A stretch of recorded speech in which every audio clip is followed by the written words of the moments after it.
The crews showed up to Lee Park about 2 hours ago to finally start the process once again. News 8's David Goins is there live to bring us up to speed as to what's happening on the ground right now. David? Yeah, Jason Disney, let's kind of walk you through this. I'm going to step out of the shot so photojournalist Billy Bryant can get a nice look at the ground crew down here that is working to remove. You can see them kind of chipping away at that mortar. We talked about that on Friday.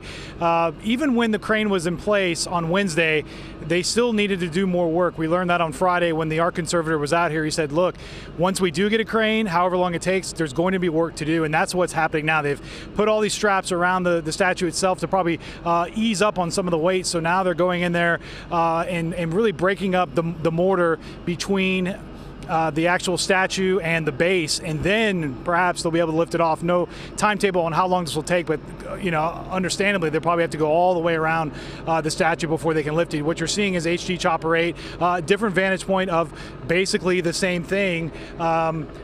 So from our ground shot, we want to show you not only the work that's happening here, but the spectacle this has become. So looking down Hall Street here at Turtle Creek, you see there a gathering of at least 100 people just standing on the sidewalk. There's people on the other side of Turtle Creek and really lining up all around Lee Park to watch this process take place.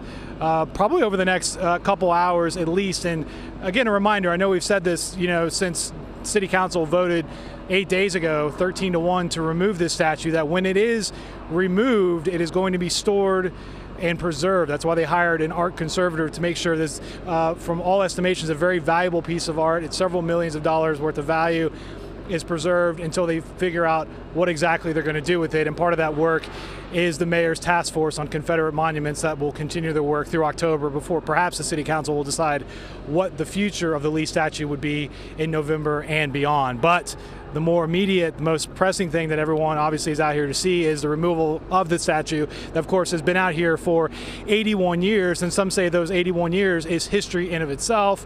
Obviously, those more people feel the celebration or the marking of the history that this Lee statue is here for is why it's being removed. So we'll continue watching this all throughout the newscast and, of course, on WFA.com. For now, we're live in Oakland. David Goins, Channel 8 News. And David, you bring up history, and to put in perspective how long the Robert E. Lee statue has been a presence in Dallas, it was unveiled in June of 1936. That was 3 years before the start of World War II, and also the year African-American track star Jesse Owens won 4 gold medals at the 1936 Summer Olympics in Berlin.